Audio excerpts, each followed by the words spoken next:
Ya, seperti tanggapan dari Idrus Romli atau siapapun, saya sedih aja. Ini orang kok sampai bilang saya bukan ulama, saya orang bodoh, saya Syiah. Apakah Anda sudah merasa ulama? Anda sudah merasa wakil Tuhan? Janganlah. Bagi saya itu apa? Orang yang merasa melihat ada orang yang lebih rendah dari dirinya itu hanya orang sombong. Gak ada jejak Nabi merasa itu. Apalagi masalah keilmuan, janganlah. Jangan melihat sesuatu itu yang Anda tidak ketahui, Anda sudah anggap salah. Jangan dulu. Banyak ilmu di tempat lain yang mungkin Anda nggak tahu tempatnya. Kata Ali bin Abi Thalib, kalau Anda melihat ada orang bicara, apabila di situ ada kemungkinan kebenaran, maka jangan Anda musuhi. Karena kebenaran masih ada jalan. Nggak perlu dengan berlabel ulama. Ulama nggak menjamin keislaman. Ulama nggak menjamin kemurnian Islam. Ini semua lagi berjalan persepsi. Yang tadi saya bilang, saya lebih senang kepada orang-orang itu yang biasa, yang beragama, tapi agamanya dengan kehidupan. Dapat itu hikmah. Karena ilmu itu sudah ada di sini. Kalau Allah itu ingin menyesatkan orang, dia nggak dikasih bekal ilmu. Lah ilmu itu sudah ada dalam fitrahnya. Di saat kita lahir itu sudah dikasih bekal ilmu. Mustahil Tuhan melahirkan manusia tanpa dikasih chip atau bekal ilmu. Orang akan nabrak. Jadi orang berilmu itu tidak harus Islam, tidak harus pendeta, tidak harus kiai. Banyak orang yang merenung itu bisa mendapat ilmu. Jadi nggak perlu Anda menjatuhkan saya bukan ulama. Apakah Anda merasa Anda ulama? Emang Islam Anda sudah ada bisikan dari langit? Agama Anda itu sudah mewakili kebenaran Tuhan? Kan belum. Kita ini semua persepsi.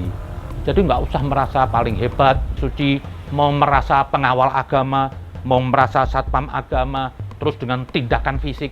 Ini salah kaprah. Tidak boleh namanya persepsi itu dilawan dengan fisik. Karena keyakinan Anda itu belum tentu benar.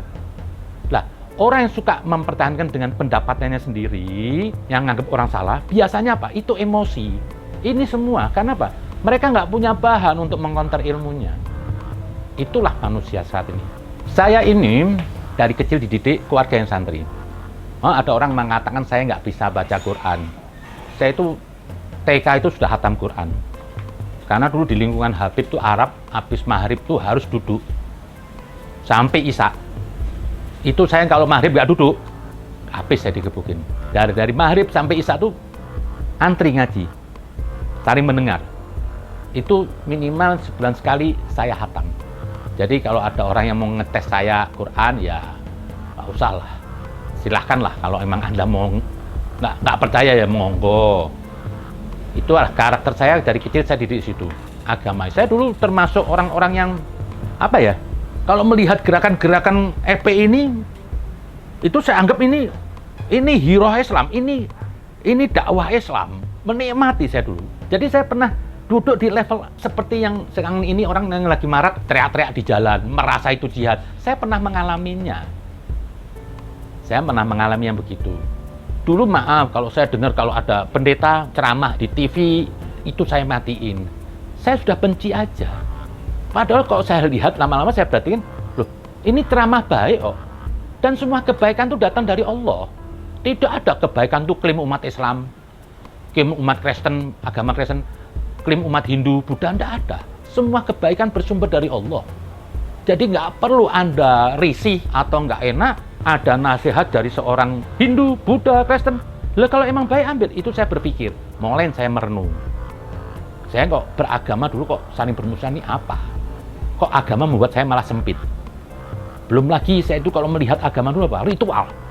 Jadi kalau saya anggap agama lain ini nggak sholat 5 waktu, itu kafir.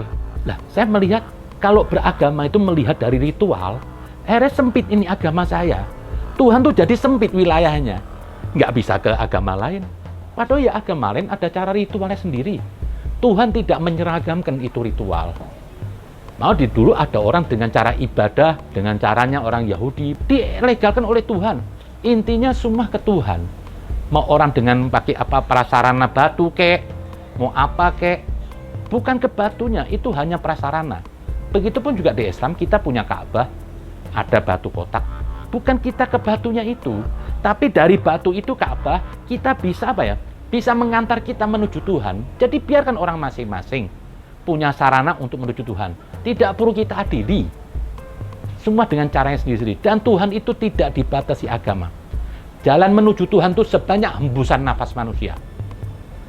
Kalau ada yang berbeda dengan kita, bukan berarti mereka sesat.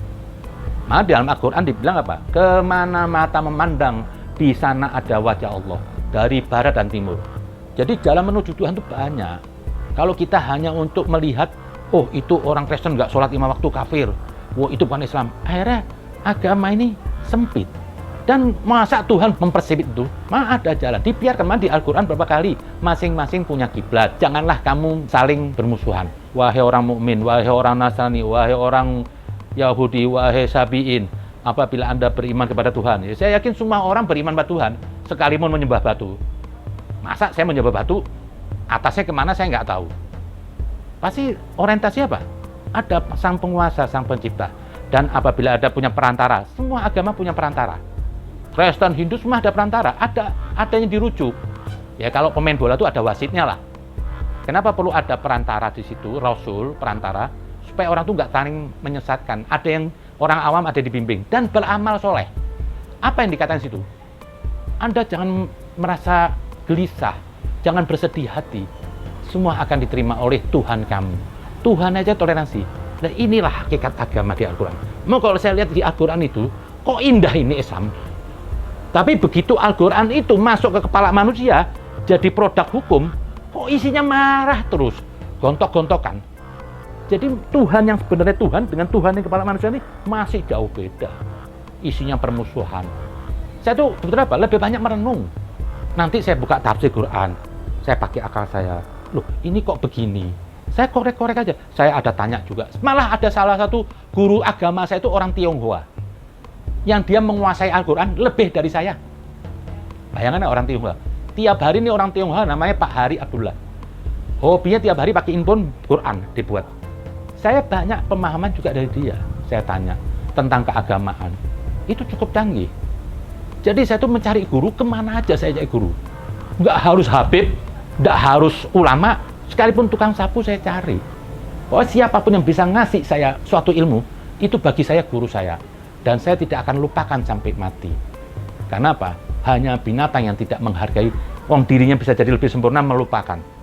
Oh, saya tidak pernah memandang orang dari suku, agama, apalagi status sosial. Nah, bagi saya semua itu punya kemuliaan. Jadi buat mereka yang anda yang benci saya, monggolah, saya nggak peduli. Karena saya nggak pernah takut dengan kebencian. Kalau mau saya lihat jejak Nabi Muhammad, Yesus, Musa, jauh lebih banyak musuhnya. Bukti apa? Dari lahir sampai mati dimusuhin. Berarti apa? Nggak punya teman banyak. Musuhnya lebih banyak. Jadi kalau ini hari makin banyak musuh kepada saya merasa apa? Ini perjuangan buat saya. Ini tekad saya untuk ngajak kebenaran. Kadang-kadang saya menikmati kalau dianggap orang itu kafir. Berarti apa? Saya beriman. Kenapa saya bilang begitu? Karena banyak ini agama yang bergerak sana apa? Semuanya kekafiran. Lah, supaya kita tahu nggak ikut kelompok mereka yang kafir, kalau saya di stigma oleh mereka, lo kafir Zen. Oh, berarti saya berjalan dengan akal saya. Saya terus berusaha ingin mendekatkan kebenaran. Itulah manusia.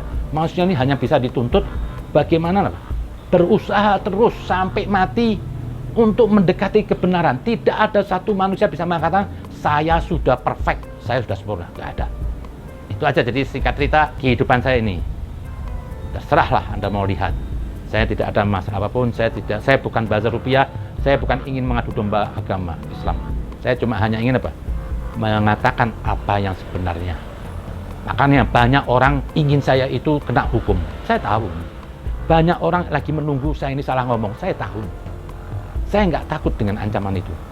Dan kalau emang saya benar, saya tidak pernah akan minta maaf siapapun. Sekalipun saya nggak ada yang mendukung. Kalau emang saya harus berakhir di penjara, atau mungkin ajal saya harus mati terbunuh untuk kebenaran, itu lebih saya senangin daripada saya mati di kasur. Terima kasih. Assalamualaikum.